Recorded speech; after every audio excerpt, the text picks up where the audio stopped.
Hi, welcome back to my channel. ఈరోజు టేస్టీగా సింపుల్గా పుదీనా పచ్చడి ఎలా చేయాలో చూపిస్తా.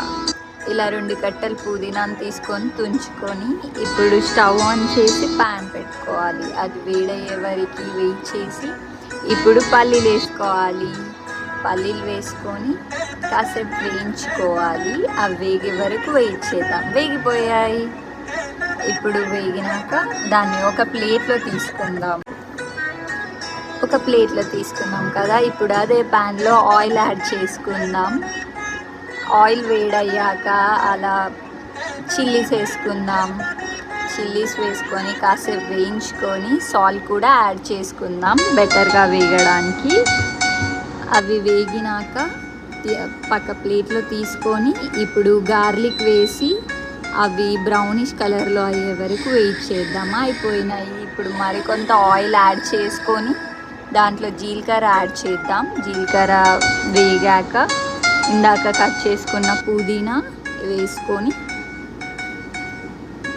మొత్తం వేసుకున్నాక ఇప్పుడు చింతపండు అండ్ పసుపు వేసుకుందాం. అలా వాటర్ బయటికి వచ్చి వాటర్ పోయే వరకు వెయిట్ చేద్దాం. ఈ మీన్ వైల్ పల్లీలు గ్రైండ్ చేసుకుందాం ఇలా మెత్తగా. అండ్ నెక్స్ట్ చిల్లీస్ కూడా గ్రైండ్ చేసుకుందాం. చూడండి, ఇలా వాటర్ అంతా పోవాలి. అండ్ నెక్స్ట్ ఇలా గ్రైండ్ చేసుకున్నాక దాంట్లో కొన్ని వాటర్ యాడ్ చేసుకొని గార్లిక్ కూడా మిక్సీ పట్టుకుందాం.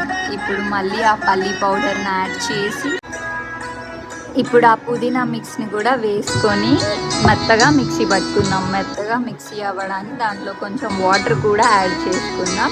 సో దట్ అది మెత్తగా మిక్స్ అయిపోతుంది. చూసారా, చూడడానికి ఎంత బాగుందో.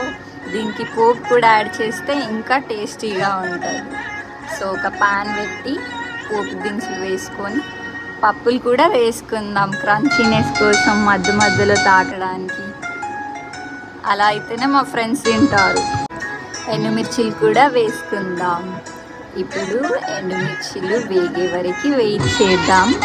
అవి వేగిపోయాయి.